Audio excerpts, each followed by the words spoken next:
Wait a second. I got a voice note from the President of the United States, Joe Biden. Let's listen to that. Hey, what's going on, you Gytis? Oh. The EuroLeague playoffs are here, and I'm sick and tired of listening to Donatas. Please, if you can, send Donatas on a trip and replace him. Okay. So tell Rytis I love him. Okay. Oh yeah, baby, it's time for the URBONUS podcast. It's time for the URBONUS podcast, guys. You are the master of cringe. You know I wanted to say the same thing, man. No, guys, this Send was Donatas actually on the trip. Joe Biden. This wasn't AI. All right. Nah, the playoffs are here. We're here, three of us: Augustas Suliauskas, Gytis Blazevicius, and Rytis. It sounded more like George W. Bush. Really? I also have Donald Trump in the bag as well, if we want to do that one. But anyways, I'm still shocked. Yeah. Just something else to start the podcast with, because it's always the same old entrance, always the same old thing. Joe Biden with his message, I was shocked myself. But we got to talk about 3 very competitive games, 1 not so competitive game, 3 away teams winning, which is a historic achievement because it never happened before in the EuroLeague history that the game 1 of the playoffs was won by the away teams. Also, we had another number 3, and that was 3 new players got injured. That's Wade Baldwin, Scotty Wilbekin, and Filip Petrushev, and also Juancho is actually 6, so that makes it 4. But I wanted to do the 3. So yeah, that's the situation right now, and I think we'll talk about the injuries and how they affect each series. But let's start with the most recent game that happened in Barcelona. That is Barcelona Olympiacos. Like you guys predicted in the podcast before, it was a very, very defense-oriented game, quite an ugly game to watch from my point of view. Loads of fouls, turnovers, missed shots, and all that. And Barcelona got really close in the fourth to actually win the game, but Olympiacos held off and won 77-75. And I would say all these things that I just said were expected from all of us, both that the game is going to be close and that Olympiacos is going to win. But Augustas, did anything surprise you specifically from either of the teams in this game? And what do you think each team should learn from this game? Surprise probably is a tough choice of words. Because what I saw from the beginning is that really Barcelona, and this is why I think I'm confident in Olympiacos taking this series. I know it's only game 1. We just mentioned how we shouldn't overreact and how we saw Kevin O'Connor write that post on Twitter about Boston and Denver. But whatever. After this game 1 of Olympiacos and Barcelona, I just saw that Barcelona did not do basically anything. They did not adjust their playing style to the strengths and weaknesses that Olympiacos have. So, for example, what I saw is that they are hedging Thomas Walkup on the pick and rolls. So their bigs, Vesely and Vili, are pretty high up in the pick and roll. And not like all the other teams do. You know, they try to go under, they force the 3-point shots by Walkup, and they prevent him from creating. Because when you go under, there is no help. Thomas Walkup has to either drive or shoot the ball by himself. And this way, he didn't even take 1 3-pointer in the whole game. He played 18 minutes and a half. He took only 1 shot. He made 4 turnovers. Yeah, there were some mistakes, but from both teams. But he had 5 assists, and I think, offensively, Barca not adjusting to Olympiacos actually helps Piraeus team. Because we saw, as a result, Mustafa Fall get a lot of great looks in the paint because, there's Vesely up top, and until he comes back, he gets in a great position and gets the ball. He started very well. So this is really, I thought, was an important thing to mention right from the start. And I thought Walkup, he didn't really score, but oh my goodness, that defense on Nicolas Laprovitola, completely not getting into any rhythm. He was just put in the pocket by Thomas Walkup once again. We are used to seeing that, and it was once again on the display. So I think it's going to be a really hard series for La Provitola. Another guards, actually, I saw the box score after. I was actually surprised. Ricky Rubio actually had a pretty bad game until the fourth quarter as well. Was struggling to create, was turning the ball over, didn't get any shots off. Satoransky, invisible in this game, honestly. So I think every team that faces Olympiacos is going to struggle to score from the guard lineup.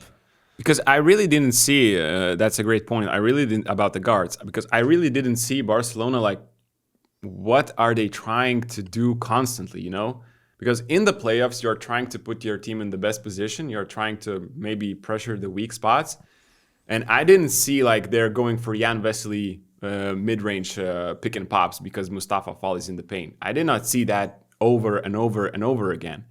And so I'm like, do they have a plan, or do they just play as they played the whole entire season and hope for the best? And they lost by a couple of points, but... And Ricky Rubio, as you mentioned, had like 10 points, 7 assists. Yeah, but that was all at the end. And he 2 finished steals with those numbers. Yeah. And it looks good. Looks like a good. Yeah. In if you didn't watch the game, it looks like a minutes, decent stat line. Yeah. He played a terrible. I thought he played a terrible game, and I think he's also disappointed because if he doesn't make those couple of frees in the end, I wrote down what he had. So first entrance, he got dominated by Nigel Williams-Goss, who had a fantastic game. We'll get to this later. 2 turnovers. He had a stupid foul in the third quarter. He allowed Nigel Williams-Goss to score 5 points on him. Then he allowed Nigel Williams-Goss to reject a screen. McKissick scores 2 points. And then he made a turnover, one of his 4 turnovers that led to a dunk by Shaq McKissick. And all of that, and I'm like, and he finished with 10 points and 7 assists. And if you didn't watch the game, that's like, wow, that's a great game. But at the same time, Olympiacos completely, their defense made him, invisible basically on the court. So we focused a lot on the perimeter players, but I also have a question about the bigs. So Jan Vesely was ineffective in this game. Maybe it's due to the guards, actually. But rarely we saw during the regular season Barcelona closing games with Willy Hernangomez. And that was the case yesterday. Do you think that Willy is the answer for them going forward in the series, or should they find ways to get Jan Vesely going? Absolutely. I think they must. We're talking about all EuroLeague first team or second team player. And a player whose mid-range is even better than his under the rim game, than his percentages. And you have Mustafa Fall in the paint. If Barcelona can find a way how to stretch the floor with Jan Vesely, that's a huge game changer. But as I said before, I just didn't see the constant pressure there. And of course, there are going to be some adjustments, at least is that what you expect. So, Willy Hernangomez can be a threat inside, and he did some damage, and he had that shot to even up the game in the end. But at the same time, if you're going against Mustafa Fall there, it's not as easy as, Willy had his performances in the regular season, some great ones. So it's a tricky series, really. After game 1, I'm really leaning towards Olympiacos side, but of course, it's only game 1, and... it's what you guys said. I think you had Olympiacos in 5. 4. In 4. Yeah, you too, I think. All of you did. All 3 of us had Olympiacos in 4. Yeah. I just have to say that this first game is clear evidence how Olympiacos mess things up for other teams. Like, they put you out of your comfort zone, they put you out of your sets, and then you have to survive. And you've mentioned Walkup and his defense against La Provitola, so that's what he does. And he basically cuts that cord that keeps the team connected, which is the point guard or the main creator in La Provitola's case. So they are really a team that messes things up for the opponent. And we will see how Barca will react, because for Grimao, it's his first experience in EuroLeague playoffs. We know how important it is to make those little tweaks, those adjustments in 48 hours between games. And will they be able to do that? Because they must win in Palau, game 2. There's a lot of pressure on them because you cannot go to Greece being down. Oh, absolutely. I think it's that sentence. Actually, you said the Olympiacos puts everyone in trouble, but they almost put themselves in trouble at the end, because I feel like for 3 quarters, it was clear that there's a better team on the court, and that is Olympiacos. Yeah. And in the 4th quarter, they started turning the ball over so much. They actually had 19 turnovers in this game. I mean, both teams struggled with keeping the ball because Barcelona had 17, but Olympiacos had 7 of those 19 in the 4th quarter. And that's where, Barcelona's nagging defense was a part of it, of course. But a lot of them were like, for example, Williams Goss, I think he just threw the ball into the crowd once. One time it just slipped out of his hands. Sometimes it was a good defense by Barcelona. But in general, it just seemed like in the 4th quarter, when that run by them, I think 8-0 was the run, Barcelona started hitting the shots. La Provitola hit his only 3-pointer. That was a tough step back 3.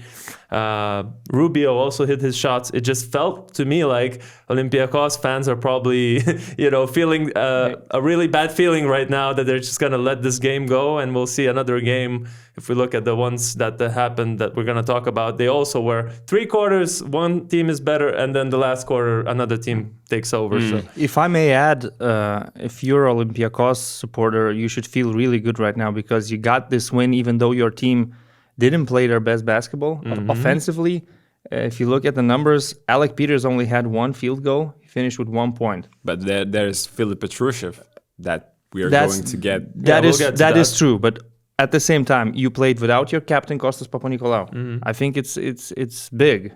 Like he has a lot of impact on their game, both offensively and defensively. Also, only 5 from 17 in 3-point shooting and only 66% from the free throw line. So it's not like offensively you had your best performance, but you still got the win. So I think there's much for them to improve going forward in the series. But Petrushev getting hurt, obviously, it's a sad thing, and it happened at the very end. And I just hated that replay. I mean, I always hate replays of players getting injured, and the way he landed on the floor, it was. It was not a non-contact injury at the same time. You really hate when the player gets a non-contact injury. That was, of course, influenced a little bit by, I think, that foul. It's not like the Barcelona player did anything wrong. He just went for a contest. Yeah. It was a normal basketball play. Unlucky that he landed this way because of that foul. But we've seen worse in the NBA recently, even with Giannis knee going the other direction, and that was just a hyperextension, and he was back in 10 days or so. But Giannis is a freak. Yeah. No, but hopefully Philip is all right. He can play, although he didn't look that good for him to be able to come back that quick. But hopefully he can play. Hopefully every team has full rosters. Look, but I have to say, sorry to interrupt you. Like when you're the team that plays without the home court advantage and you get the game won, I think you win some time. And if these players are questionable, you definitely don't risk them for game 2. Right. Because now you can afford to lose game 2 and go home with a split. So if Petrushev is questionable, not 100%, I don't think you should risk it. And the same goes for the other teams that got the wins away. Right. Do you guys think that now Olympiacos having only Peters and Sigma as their forwards, does that give a big advantage to Barcelona in the second game? Could that be the main factor to I'm not sure. The game? I'm not sure. I mean, we're talking about basically position number 4, and it's not like it is Barca's greatest strength. So I think... I mean, during the season, we saw Olympiacos coping without injured players, so they can find solutions. I'm not sure if Kostas Papanikolaou will suit up, but if he will, he's still questionable. That will help your rotations. And Alec Peters can play 30 minutes. I don't see an issue here, so they can definitely continue running their system even without Petrushev. We are talking about the most probably stacked team there is in the EuroLeague right now, because so many players that can step up in that team. And if Papanikolaou gets back to game 2, obviously Filip Petrusev had a fantastic game. Coast-to-coast layups. He had 2 of those. He was just strong in the post as well. 5 rebounds, 5 fouls drawn. Really great game for him. I would say not the expected, not what Barcelona expected from him. So he was a huge spark off the bench, I thought. But at the same time, one of the most stacked teams in the EuroLeague, and you have Thomas Walker with 0 points. You have other guys, Alec Peters with only 1 point in this game. There will be people that can step up, as you had, Nigel Williams-Goss. Amazing game defensively, offensively. 15 points, had some great individual moments, as I mentioned before. Isaiah Kanan had some tough 3-pointers. And he was talking to that Barcelona crowd. He didn't do the shush, although EuroLeague TV commentator wanted him to do it. He was like, okay, give him the shush. We came to see her. That's the right moment to do that. Yeah. I remember. But so yeah, these two guards had a really great game, I thought, and there will be people that will step up for Olympiacos. If you look at the center position, then you have Mustafa Fall, you have Nikola Milutinov, and you have Moses Wright. I expect Moses Wright to have at least one big game in this series, so they can live without Petrusev. And you can put Moses at the 4 if you really want to as well. It's not ideal, but I mean they have stretch the floor now, like we've seen. Look, if you remember the roster that they had in the beginning of the season, and if you look at the roster now, both Petrusev and Moses Wright were additions on top of everything, because at the time they had injured players. And it's not like an experienced guy like Luke Sigma cannot cover 10 or 15 minutes. I think they're fine. Yeah. Also, what I wanted to say is it didn't mean anything in the end, but it went completely unnoticed. The putback by Jabari Parker. That was a sick one. That was a sick putback. Yeah. It didn't mean anything because it lost the game, but damn, they got me off my seat. Talking about things that did go unnoticed, our editor Edvinus actually said that it was super hot in the Palau Blaugrana as usual, and it was like he was I don't know, shocked how those players are playing, and I don't know if that had any impact, but that was one thing I noticed. And the other thing that went unnoticed, I thought, was that Barcelona did not foul in the end. And if you watch I watched the replay, I watched it a couple of times. They're trying to trap Olympiacos, but at the same time, Isaiah Kanan gets out of the trap, and then Barcelona's assistant on the bench, he's like showing foul, but Roger Grimau is like, doing like this. So it's like, stay put, But at the same time, that ended the game, because if you foul, you can still have, an attempt to have that comeback possibility. And you had Olympiacos players missing free throws throughout the night. So I thought this was another, I don't know if I can say, inexperience, because you could basically see that one assistant is trying to say to Roger Grimau that we need to foul, and at the same time he's staying put. So that was, I thought, an interesting moment in the end of the game. That was a gamble. That was a gamble, maybe inspired by the New York Knicks. I'm not sure. Okay, man. You know what, guys? I think we should create a website for Rytis, because he hasn't still had any thoughts about Hostinger and their website builder. So what's the website that you would like the most to be your own? Look, I'm starting to think it would be more convenient for everybody to have all the hate comments directed towards me in one place, because right now it's kind of messy when you have so much on Twitter feed. You can't you can't really keep track of everything. You can't respond to everyone appropriately. Also, all these message requests on Instagram. If we create like a message board where angry Panathinaikos fans can just log in and leave their comments. Let's just do that now. Leave their complaints. Let's do it now, Augustas. And I will get on the respond, and I will have them all in one place. Okay, I'll start now. Okay, so I'm like writing a message board. I'm writing a description. We are a basketball blog, because you wanted a blog, that received a lot of criticism from Panathinaikos fans. Yeah. And we want to have all the negative comments in the blog. Yeah. And so instead it's a basketball themed website. Yeah. And basketball team website, green, white for the colors, so we can immediately understand colors. And you just push create website, getting AI services ready. And then that is so easy. Come on, so bro. easy now. Now you can have all your messages, all your comments, all your complaints in one place.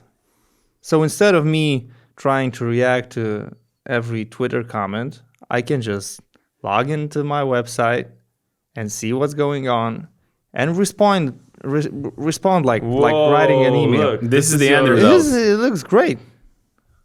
It's like an actual website that someone had put time in to design, but it only took 2 minutes of Augustas just typing in what we want to do. And now you can just basically change everything up. Yeah, you can customize after. Right. At Rytis website, we provide engaging and insightful basketball content. Did you say that all the hateful comments are I think this is the part about the comments, and this is the part, and I think you should just have to insert obviously those comments manually, but it will probably take like 5 minutes to take up the screenshots and put it in this, because I'm sure you can find a way to get the automatic feed that just feeds all the social media comments where there's a keyword Rytis Panathinaikos and all of that directed in there. So that would be that's a website that has to be long created. Ago. It would sound like it takes a lot of work and a lot of time to create this. Or knowledge in the first place. And right now it's just that easy. Well, you heard Joe Biden calling us from the United States of America. I still think it was George W. Bush. But anyways, that is all possible because of our friends at Hostinger. They have a great website builder that's powered by AI. They also have hosting services for all the websites you want to create. You can also host at their servers, which when it's all in one, it's so much easier to deal with than you having to use different services. There's other AI tools. You can generate text that's SEO friendly, which means that you will be discovered on the search engines. Also, they have the AI tool to create a logo if you need. If you need a Rytis Panathinaikos hater logo, you just type in, I need a logo where I'm depicted as the biggest hater of Panathinaikos. Boom, something will pop up in a minute or two, or even less. And And you mentioned something about gaming as well. Yeah, they got VPS as well, which is your own private server for gaming. Basically, you can create a server for any game that you want to play with your friends, because usually you use local servers of the country. So, for example, if I want to play my NBA 2K, I'm logging into the European server. But for games where you need to have as little latency so that, you can, I don't know, like a first-person shooter where you need to be quicker on the mouse than the other guy, you need as little latency, and that is when you need a virtual server for yourself and for your friends. So it's more like in the old days when you used to go to a LAN party and play together. Now you can do that remotely, but usually it's very expensive. But that's not the case with the Hostinger. It's really affordable, so you could check out their gaming VPS service as well. Wow, that sounds like a really useful tool. I wasn't aware of that. Yep.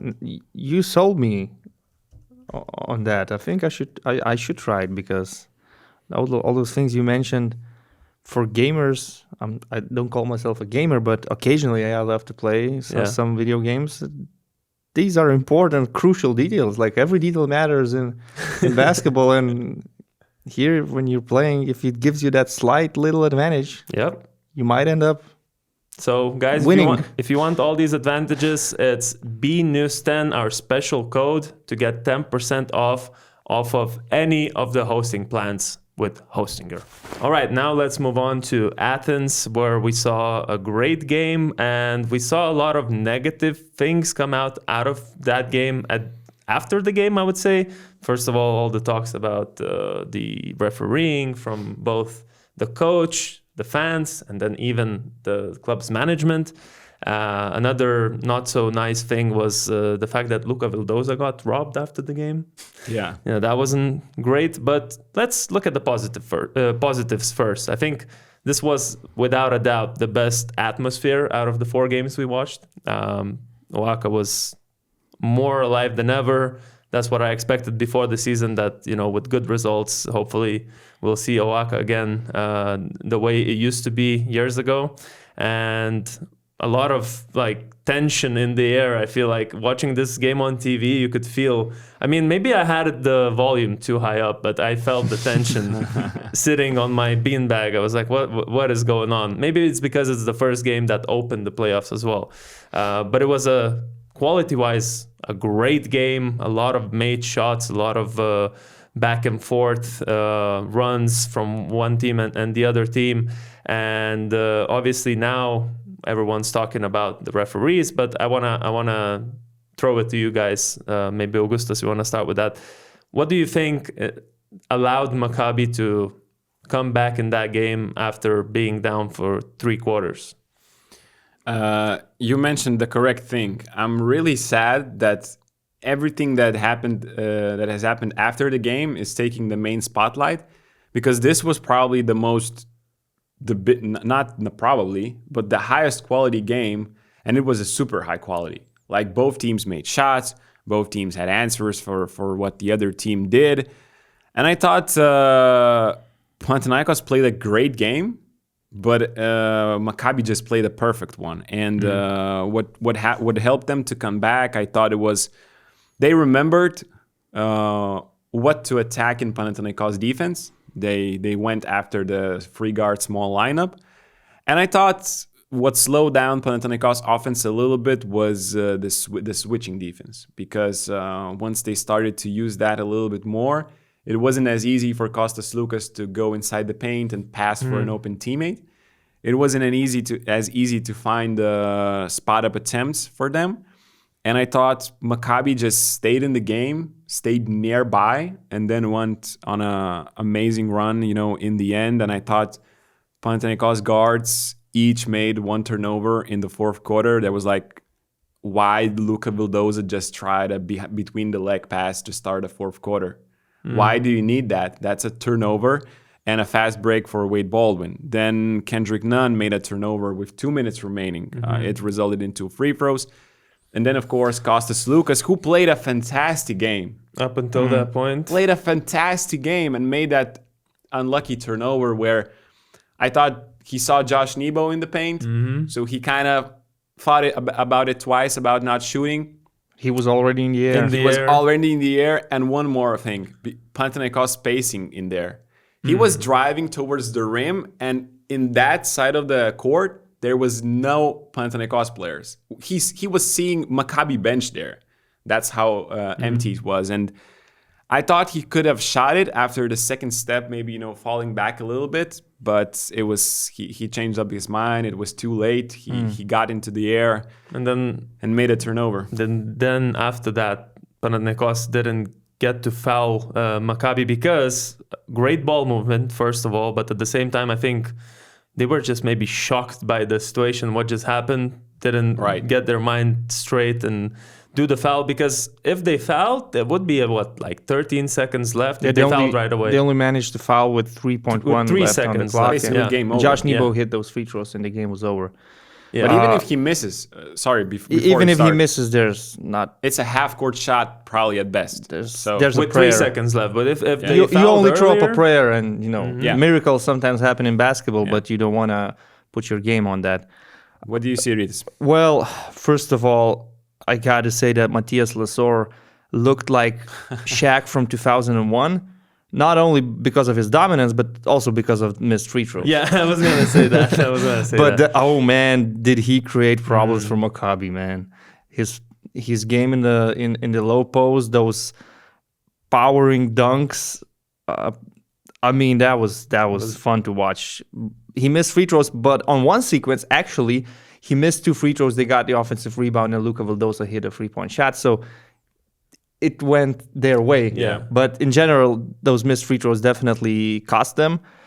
At the same time, while I'm praising Matthias Lesor, I have to say that there is this movie with Tupac, Above the Rim. I think that should be the name for a documentary about Josh Nebo this season.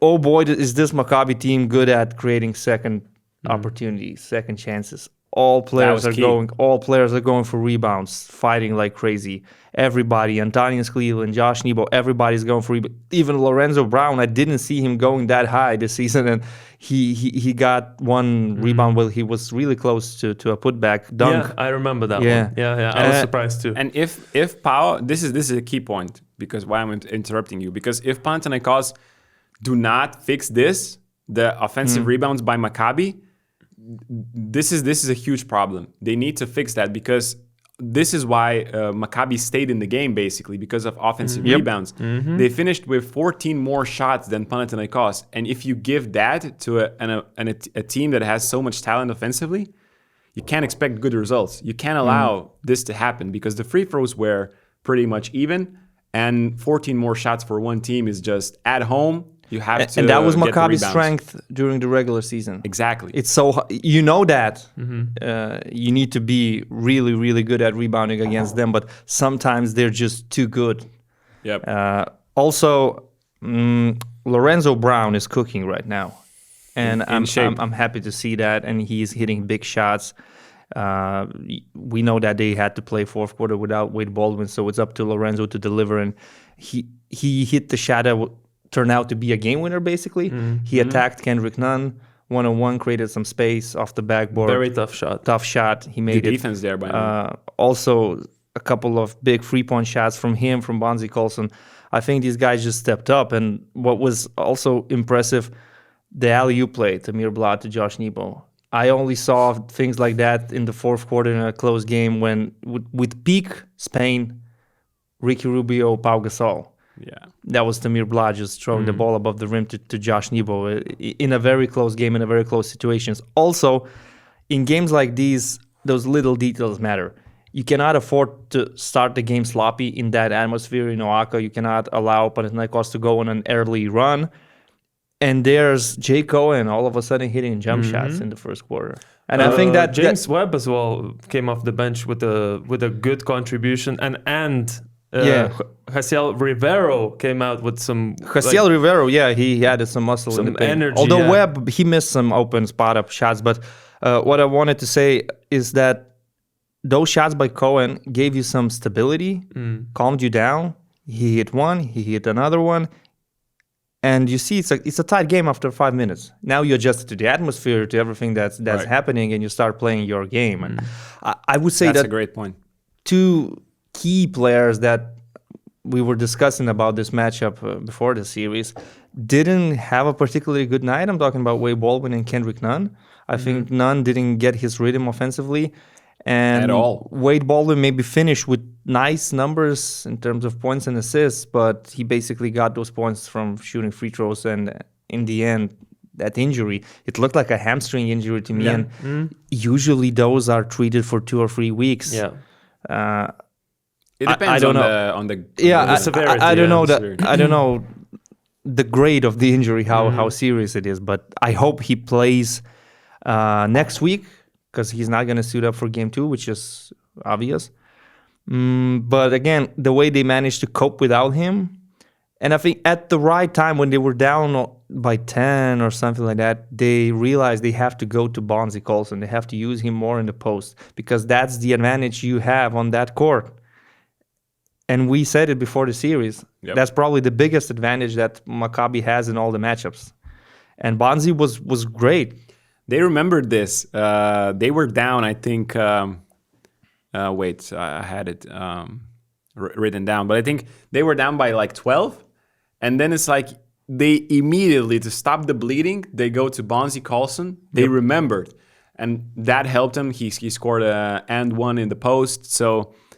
yeah, I think PAO will have to adjust a little bit their lineups.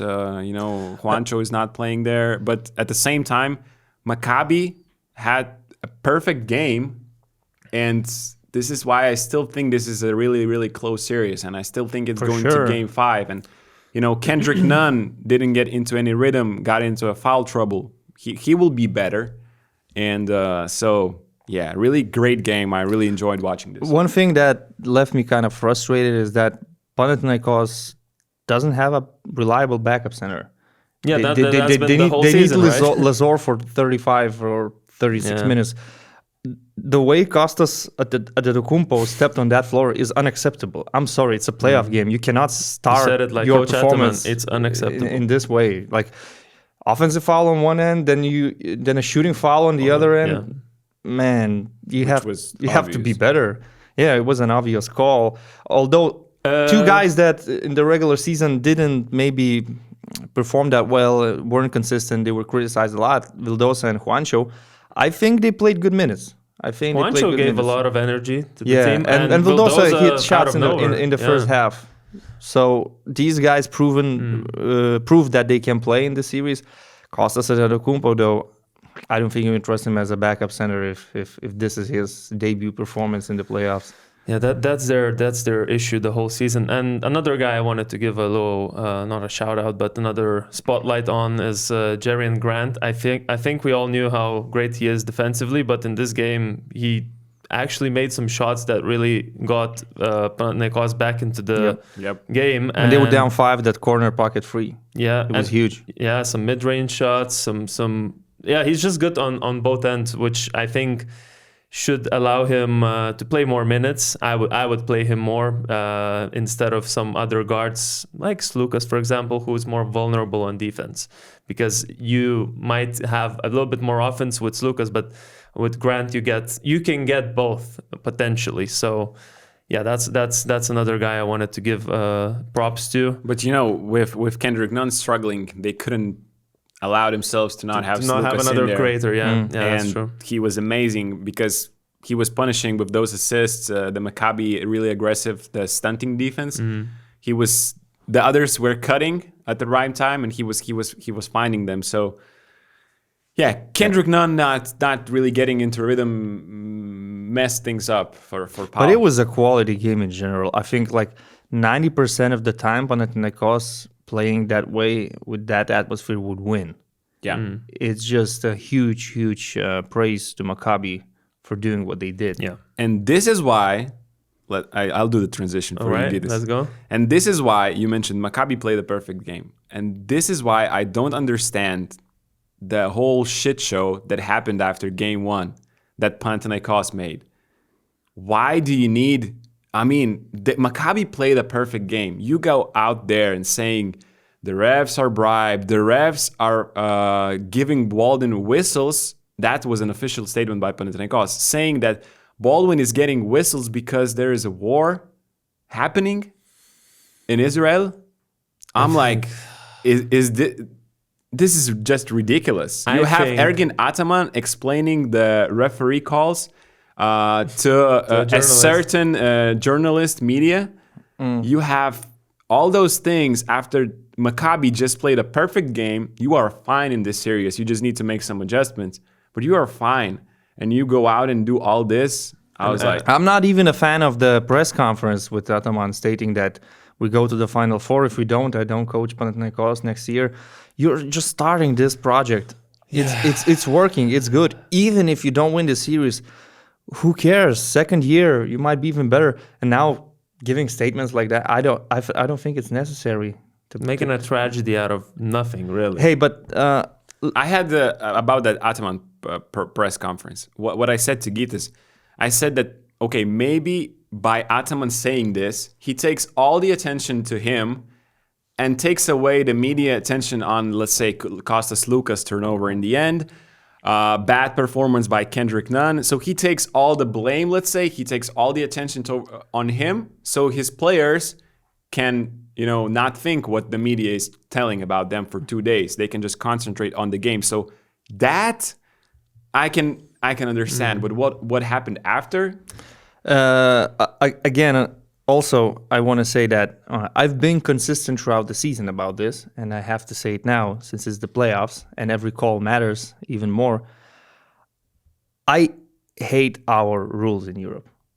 I love how NBA dealt with this fishing for free throws situations. They don't give those calls anymore. you just throw the ball anywhere after the contact and you get to shoot free throws. Because you had gathered the ball and you started in the NBA, motion. it doesn't happen anymore. Yeah. Everybody realizes that you're not shooting from half court. In a normal set of circumstances, you weren't going to shoot that You are not ball. shooting that shot. Yeah. So why give free throws? But that's the rules we have in Europe. I don't blame the refs. They're working according to the rule book. That is the problem. We need to fix those rules. During the whole regular season, I was saying, Keenan Evans is doing that. Mike James is doing that. Wade Baldwin is doing that. Everybody's doing that. Because, it's a loophole, basically. It's a loophole, yeah. So I don't like it. I don't want to see it anymore. I hope next season somebody is going to talk about it and fix this. But right now it is what it is, and you cannot blame the refs for having those rules, and they have to work according to that protocol. As simple as that. They have been consistent for the whole season with these whistles. And I also have been consistent by criticizing those rules. And guys, if you want to see a full breakdown of those two calls where Wade Baldwin shot the three and got fouled. Wait, the first one was okay. The first one was, I Costas think, Antetokounmpo just ran foul, sprinting into two Wade Baldwin. free throws because they're in the bonus. That's what I think. I don't think that was a shot either. But there was 1.5 seconds But still, remaining Costas Antetokounmpo is to blame. That's a stupid decision to go. That's true. That's true. But the second one was... The second one is ridiculous as well. So if you want to see the breakdown of all these, go watch our Give Me Control episode. Donatas spoke with Todd Warnick, a former referee and coach of referees. So make sure to check that out on BM+. But putting all these things aside now, just taking that official statement from from Panathinaikos, saying that this is because of the war and all this is EuroLeague mafia, whatever. That is ridiculous. Although I remember that we're talking about the same owner that was sending DVDs with referees' mistakes, I think 6 or 7 years ago, to media everywhere in Europe. Even our TV3 channel got a copy of that DVD and a book with all the referees, their names, their photos, and everything. So I cannot say that it's shocking that they had this statement put, but at the same time, I mean, it's one thing is fans going everywhere and saying that we played 5 against 8 and all that, and they are fans. Okay, it happens. But official statements like this, they don't belong in professional sport. I'm sorry. Can you imagine an NBA team losing a game right now in the playoffs and coming up with a statement like the owner of the other team is Jewish or I don't know, Serbian or whatever, and this is why the referees are now favoring his team and they are helping him to win? Wow, they would have massive fines from Mr. Adam Silver.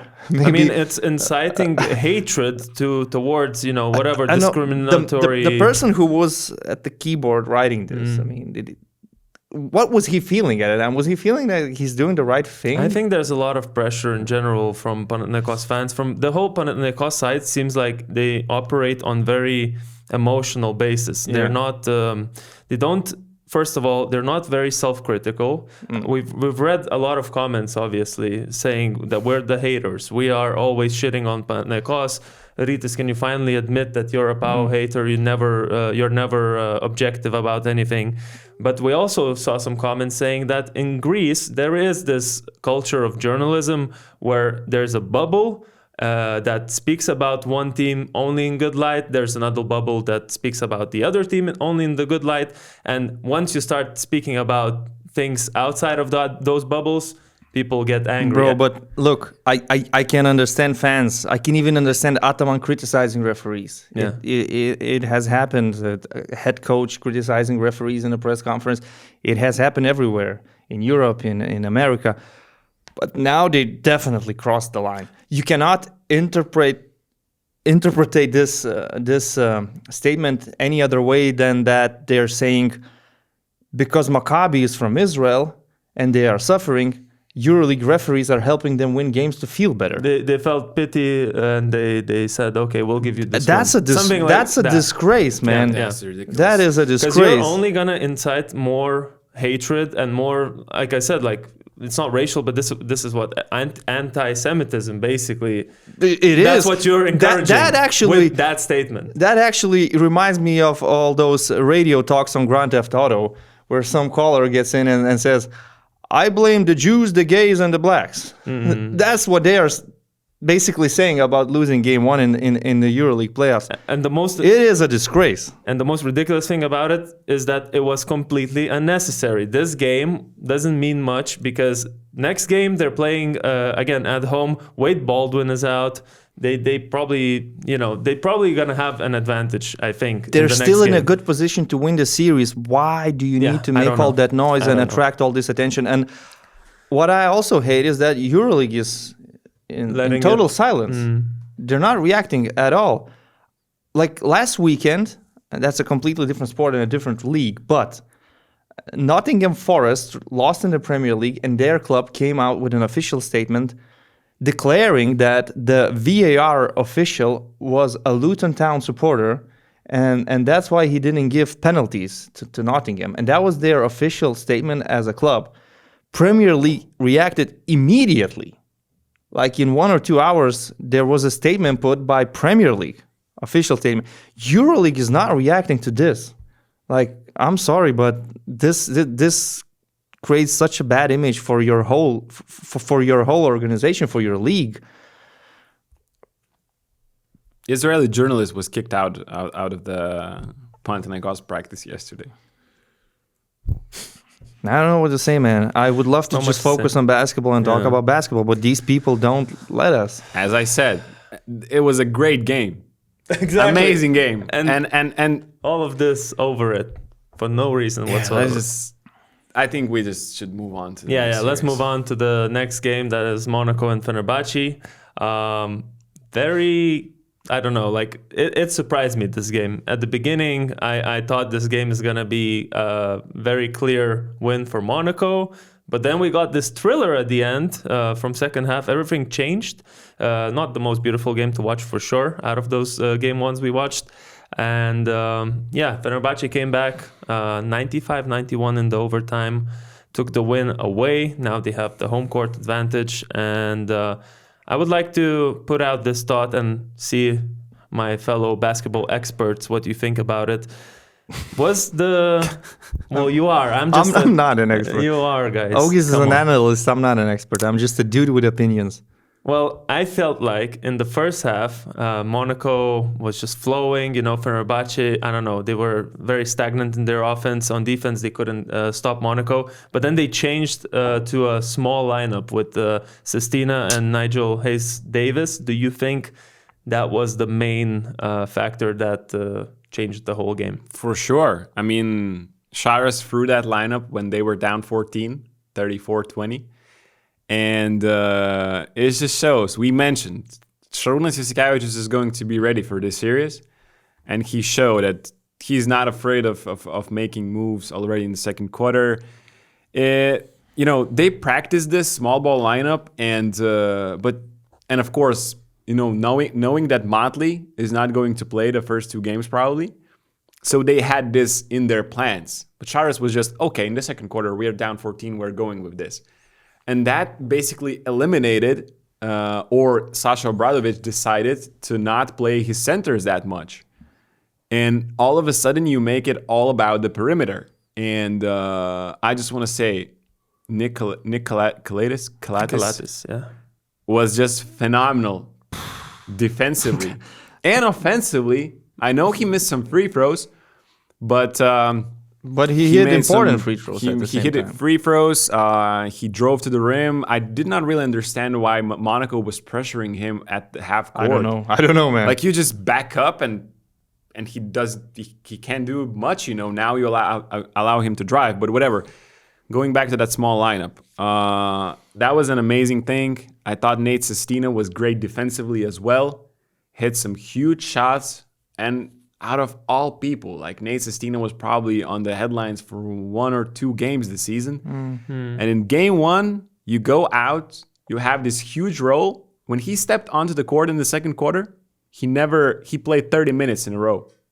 Oh, he never got subbed out. 30 minutes in a row he played.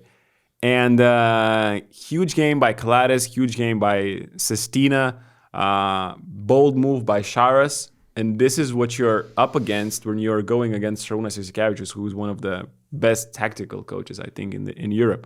Nate Sestina is a good spot-up shooter. We've seen that. We've seen glimpses of that during the season. And,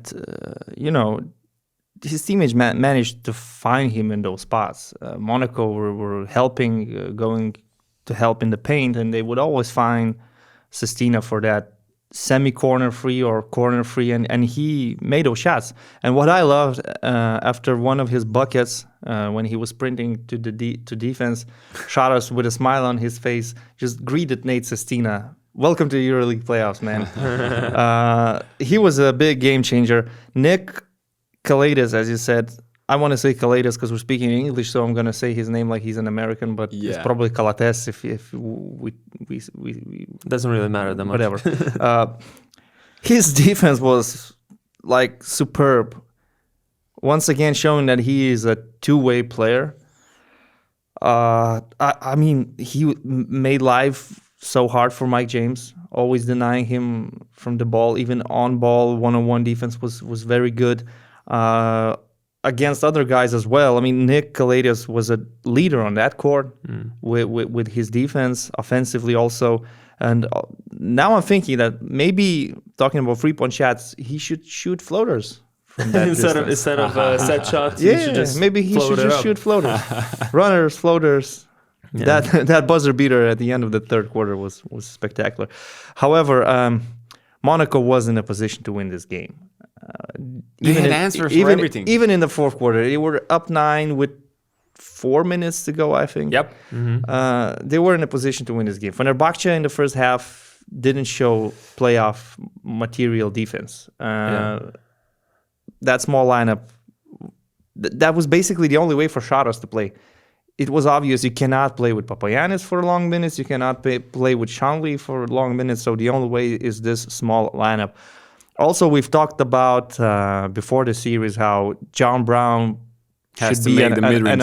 And he has to make the mid-range at the same time, an uncomfortable opponent for Nigel Hayes-Davis. However, Fenerbahce managed to create some mismatches for Hayes-Davis, for him to play in the low post. And those were big plays as well. In the fourth quarter, after his end one, they were up 5 with 1:30 left.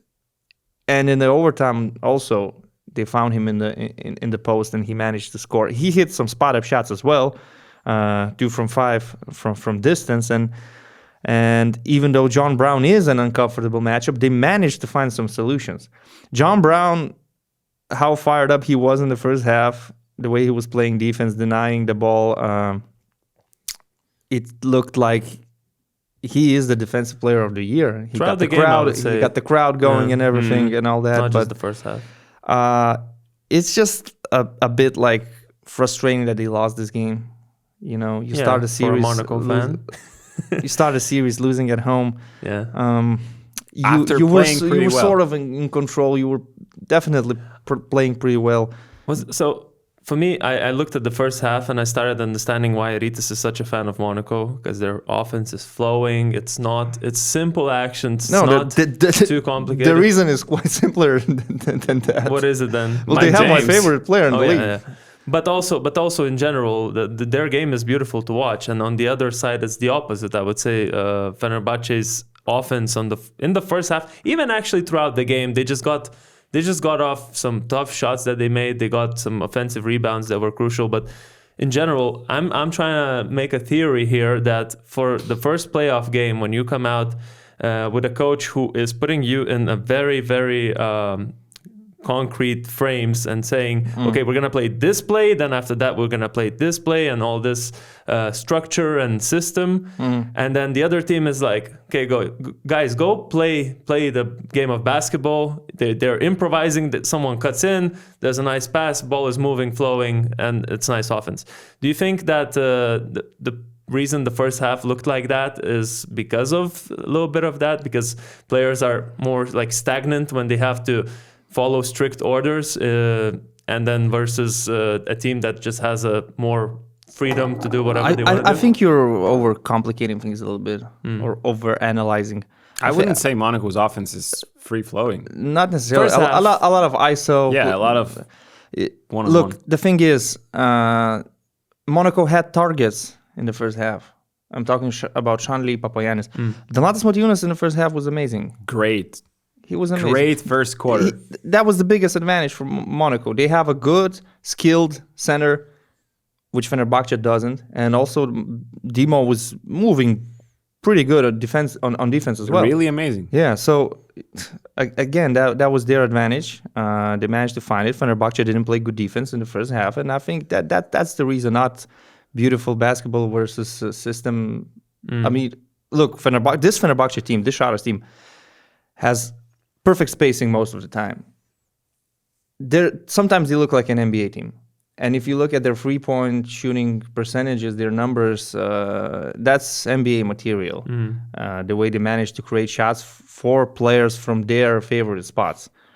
But one more thing I wanted to add is, like, if I didn't know the final score, and you would tell me Okobo and Lloyd combined for 35 points on good percentages, I would say, great, Monaco got the first W. Because we said Mike James will definitely need help, and we put focus on Lloyd and Okobo. But then we forgot about James. So for James, it was tough. Yeah. He finished with 16 points, 7 4 assists, 0 turnovers, but it was hard for him to even get the ball. So it was tough for him. But in general, like, Okobo and Lloyd, they delivered. They were good. They scored, but they didn't win because of other reasons. I thought one of those reasons was their transition defense. They got 9 points, 3 3-pointers. Fenerbahce got 3 3-pointers in transition. Monaco just got basically caught getting back a little bit sloppy. And those 9 points were crucial. At the same time, I thought Fenerbahce did an amazing job of trying to make Mike James tired. Because in offense, they were constantly playing through the guy that's guarded by him. So involve him in the pick and rolls, try to involve him in some ISOs. And Mike had some good moments, some not great moments, but it's just he was working on defense. And I'm not sure how much impact that had, because obviously, but in the fourth quarter and in overtime, where he played all 14 minutes, he made 1 shot out of 7. 1 shot out of 7 for Mike James in fourth quarter and overtime. That could be the reason why he missed those shots. Although Fener did an amazing job defensively, so you have this combination where Mike is kind of tired. He played 40 minutes, and Fener has great defense, and it's even hard, as you said, for him to get the ball. So really interesting series to watch. I think Sasha Obradovic has now to make some really nice tactical adjustments. I think Monaco has to be more patient in offense and not throw wild shots from mid-range when you still have time. And you have to punish that face-guarding defense by Nick Kalatis. You can't allow this. And you just have to be better and more concentrated playing with the lead. I think in playoffs, when you're up 9 with 4 minutes to go, it's about just being smart and focused. And they gave up some easy spot-up shots to Fenerbahce, and all of a sudden it's not a 9-point game. It's just a 4-point game. It's a 2-point game. Yeah, every detail matters. Every detail matters. That's a fact. Sound like the coach of Fenerbahce. No, but that is a fact. At this level, in playoff series, when those teams are so evenly matched, every detail matters. Every performance, every shot, every player stepping on the court, every minute that he plays. Everything matters. Except for basketball. Another thing, they're going to not have Motley for sure for game 2. And Wilbekin is uncertain, probably more likely out than in. Do you think that's a very important part for it is an important part, although Fenerbahce have guards and the way they play that game without Wilbekin, it didn't seem like they were lacking something. Like Nicolaitis was running the show, Marko Guduric was solid, Jan Madar Dorsey was all right. Did all that he could defensively, and also you mentioned Dorsey, so they have options. And as I said, right now, if Scotty Wilbekin is not feeling 100%, you have this this privilege to not risk his health and play game 2 without him, because you got the home court advantage by winning game 1. So I think they're in a good position to, let's say, make a rational decision. And we'll see now with the Sharas falling in love with the small ball lineup, if Motley is even going to be a big factor for the game 3. I think Motley would be a factor. Yeah. I think you cannot. It's not like you're going to play 40 minutes without the center with the small lineup. So you still need someone. And it looks like Papagiannis and Shanley are not ready for it right now. Maybe just a bad matchup for Monaco, I feel like. I think they will need some scoring, because I can't expect Nick Kaladis to have 17 points in every game. That's true. I just can't. Also, as I said, I expect Monaco to maybe adjust how they guard Kaladis a little bit. Not pressuring him from the half court and giving him more space maybe to shoot. And just last note, they need to give the ball into the post. They need to understand how to give Motiejunas the ball on that small lineup. You can't allow to play perimeter game versus Fenner when you have Nigel Hayes-Davis at your center, and they didn't manage to get the ball because Fenner were fronting. So something to adjust. Let's go to the most interesting series. To the longest segment of this podcast. Real Madrid, Baskonia. Real did their job, what they had to do, 90-74. A blowout win, really. Not much. I think there's no much need to discuss the details of the game, because, it was a clear advantage. Even with Real, that wasn't playing that well, to be honest. They weren't playing their best basketball, but they turned up the notch a little bit. I think for Baskonia, it's really difficult to expect to win a single game. But my prediction was 3-1 before the playoffs, and I still think it's possible at home for Baskonia to do something. But I want to see your guys' opinions. What needs to happen so that Baskonia at least doesn't get swept? They need to have this one game where basically shots are falling, even crazy shots. Marcus Howard needs to be hot. All the other guys have to chip in, and it's just about 3-point shooting. And maybe having Real Madrid on their not best night, let's say. And maybe having Moneke back as well would help. It doesn't seem like he's going to be back. Yeah, but we'll have to cope without him. So a lot of things have to fall apart for them to win one game in the series. This game actually didn't even feel like playoffs. It looked like regular season rotation for Chus Mateo, and there were 9,000 people in the Withing Center doing their thing. And the arena holds more than that. I think the arena is huge. Withing Center is 20K. Yeah. But the president showed up, Florentino Perez, so he showed some interest in this. But look, like Real Madrid are just too good. It's just different level. Let's be real. I mean, whoever is matching up with them doesn't have a lot of chances to win in the best of 5 format. And Baskonia, without Chima Moneke, one of their key players, we're just grasping at straws, trying to think of a way for them to win one game. Yeah, I was thinking, this popped into my mind, that the second unit of Real Madrid would probably start over most of the guys in Baskonia. So that's the difference of talent we're talking about between these two teams. And I love Baskonia, and I wish them well. But right now, the thing is, you don't have much of a chance against Real Madrid in the EuroLeague playoffs. And in ACB League, every game is a final for you because you're trying to make the playoffs. You're one win away. So I'm not even sure where their priorities are at the moment. How is Duško Ivanović looking at this situation in the bigger picture? That's true, actually. Yeah, they made the playoffs, but maybe now they might not make the playoffs in Spain. But they and actually, in Spain, as we know, they have nice TV deals, so it's very important to be in the playoffs. They would miss it for the second year in a row, I think. If they get the 8th seed and Real Madrid doesn't get the 1st seed, they would play Unicaja Malaga. Unicaja is a good team, but I think you would feel much better about your chances playing them in the series rather than Madrid. This is, guys, how interesting Real Madrid and Baskonia are. We are talking about ACB league standings. So I'm just trying to create some content, man. No, I'm not blaming you. I'm just looking from different angles. Like Donatas, bravo. Should you just wrap it up? We should just wrap it up. I think there's not much to say about the series. And we're gonna see some games tonight. Hopefully you have time to listen to this episode. Hope you had a great time. We're looking forward to all the positive comments in our comment section from all the fans around the world. Yeah. Peace. Those positive comments really hit me hard. See you soon, guys. And see you soon.